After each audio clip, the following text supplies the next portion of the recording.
बांग्लादेशी घुसपैठियों के खिलाफ दिल्ली के अंदर एक बड़ी कार्रवाई होती हुई नजर आ रही है।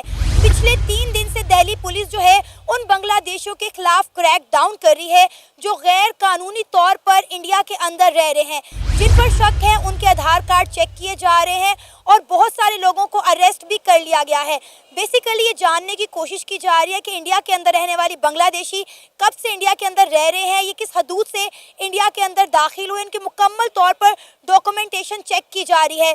कुछ दिन पहले अगर आपको याद हो तो इंडियन मीडिया ने ये दावा किया था कि एक एक बांग्लादेशी को इंडिया से पकड़कर बाहर निकाला जाए। अब बांग्लादेशियों को इंडिया से निकालने का सिलसिला शुरू हो चुका है। सर क्या कहेंगे, बांग्लादेश और इंडिया के रिलेशनशिप बड़े अच्छे रहे हैं, बहुत ज़्यादा कहते हैं ना कि बांग्लादेश को पालने वाला इंडिया ही है। अब वो कह रहे हैं हमने इस बांग्लादेश को कंग्लादेश बनाया क्योंकि ये भी गद्दार निकले।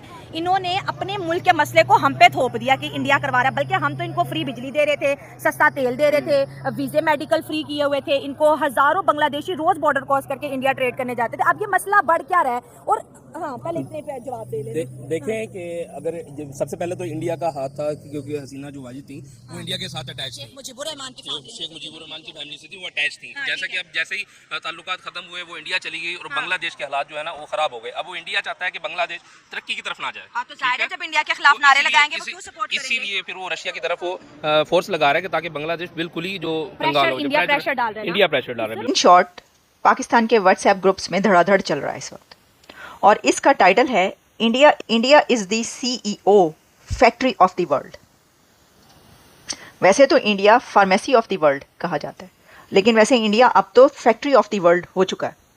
ठीक है, जब से वो आईफोन उठकर चाइना से वहाँ पर गए हैं तो तब से तो वो दुनिया की फैक्ट्री भी बन चुका है, और सिर्फ वही नहीं और भी बहुत सारी ऐसी प्रोडक्ट्स। लेकिन इंडिया CEO की फैक्ट्री ऑफ द वर्ल्ड है, इस पे हम पहले भी बात कर चुके हैं। ऐसे बांग्लादेशियों का बुरा हाल हो चुका है क्योंकि बांग्लादेशियों को अपनी जो तरक्की थी वो हजम नहीं हो रही थी।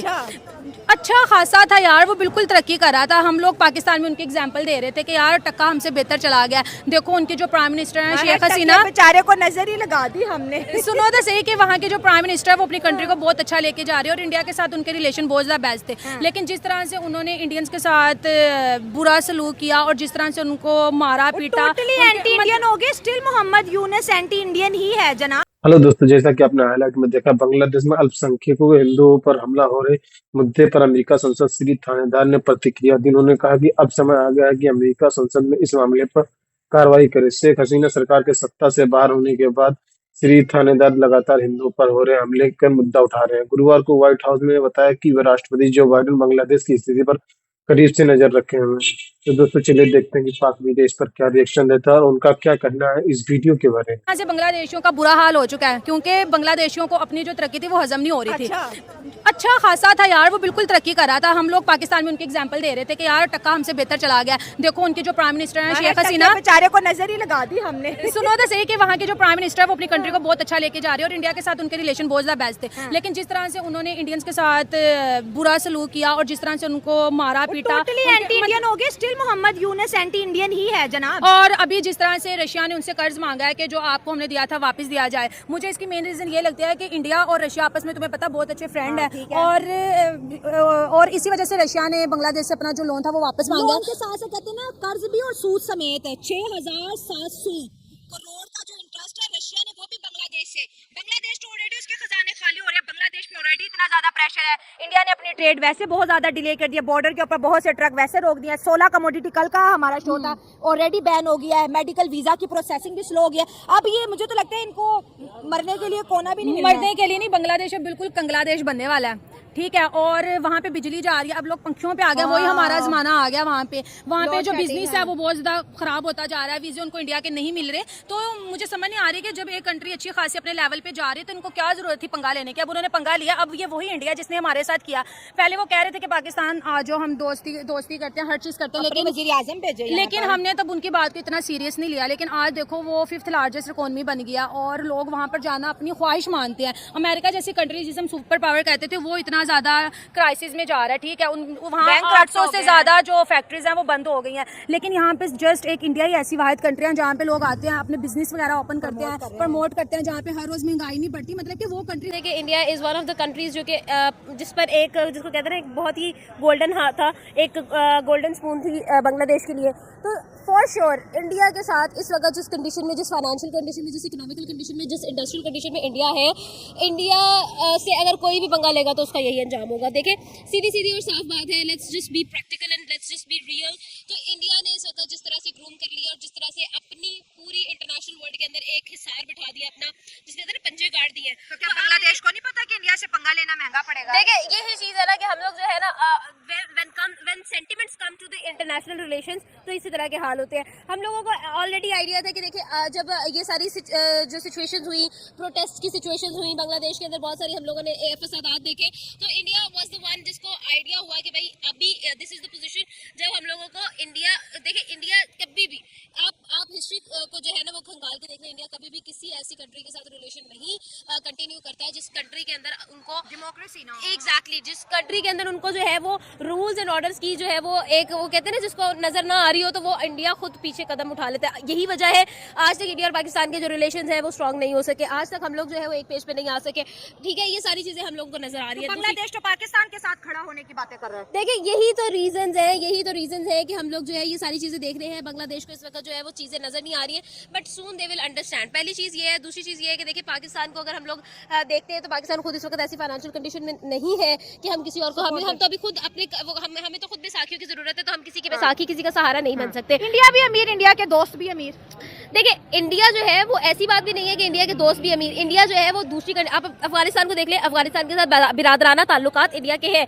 अफगानिस्तान पाकिस्तान से जीतता है तो अफगानिस्तान इंडिया को थैंक यू बोलता है। ठीक है, आप देख ले, सॉरी अगेन क्रिकेट है सच ए बिग फैन। अच्छा वापस आ जाते हैं, अगर हम इंटरनेशनल रिलेशंस की बात कर ले, आप देखें अफगानिस्तान के साथ international relations very amazing, Iran के साथ, इवन ताइवान के साथ बहुत अच्छे रिलेशंस हैं। अब आमना, चलो मुझे पता है आमना के पास बहुत नॉलेज है और आमना इस टॉपिक पे बहुत ज्यादा बोलना चाहती है। आमना, मैं आपसे आखिरी सवाल पूछूंगी, अगर बांग्लादेश मालदीव की तरह इंडिया से माफी मांग लेता है कि भाई आप हमारे माई बाप है, हमसे गलती होगी, माफी दे दें और हमारे साथ ट्रेड भी ओपन करें, हमें वीजाज भी दें और रशिया को भी समझाएं कि खुदारा मुल्क नाजुक हालात से गुजरा है, बांग्लादेश से कर्ज और इंटरेस्ट दोनों ना मांगे, और डेफिनेटली रशिया और इंडिया आपस में दोस्त है और रशिया इंडिया की बात सुनते हैं। वो तो यूक्रेन की वॉर में भी इंडिया की बात डेफिनेटली रशिया सुन रहा है। तो क्या लगता है कि फिर बांग्लादेश बच जाएगा? अच्छा, आपने बहुत अच्छा पॉइंट उठाया मालदीव वाला। आप खुद देखिए कि इंडिया के प्राइम मिनिस्टर मोदी की एक स्टेटमेंट और मालदीव्स की टोटल टूरिज्म उससे इफेक्ट हो गई।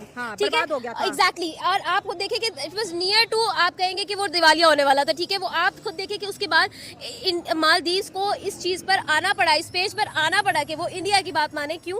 क्योंकि भाई इंडिया एक स्ट्रॉन्ग कंट्री है, एवरीबडी नोज दैट। इंडिया की जो ओपिनियन है, इंडिया की जो राय है, वो इंटरनेशनली एक बहुत बड़ी वैल्यू रखती है। ठीक है, अब यही सेम चीज है, आप यही एग्जाम्पल ले लें कि देखिए मालदीव्स को भी पहले घुटने टेकने पड़े और यही सेम चीज हर एक कंट्री के साथ होगी। हमें भी अक्सर जगहों पर घुटने टेकने पड़ते हैं, ये बहुत सारी मिसालें हैं। अगर हम यहाँ पर बात करेंगे तो बात बहुत लंबी हो बड़ी करीबी से मैंने देखा है, जो नई दिल्ली के अंदर मामला सारे हो रहे हैं वो ऐसे ही है जैसे हमारे इधर जब अफगानिस्तान वाले रहते थे, तो जब हमारी हुकूमत ने ये फैसला किया कि इनको बाहर निकाला जाए तो निकाल दिया गया उन लोगों को, चाहे वो हमारी इदारे इन्वॉल्व थे या किसी भी किस्म की हमें जो प्रॉब्लम थी। देखिए जो मुहाजिर आते हैं उनको कभी ना कभी तो अपने वतन जाना ही पड़ता है। ये तो इंडिया का बड़ापन है जो इतनी टाइम से उनको संभाल रहे हैं। जाहिर बात है जब आप उनके परचम की तौहीन करेंगे, जब आप उनके साथ इस तरह के मामला करेंगे, तो कोई भी इस तरह का इंसान नहीं है कि जो सारे मामला अपने साथ खराब होने के बावजूद भी आपको पाले।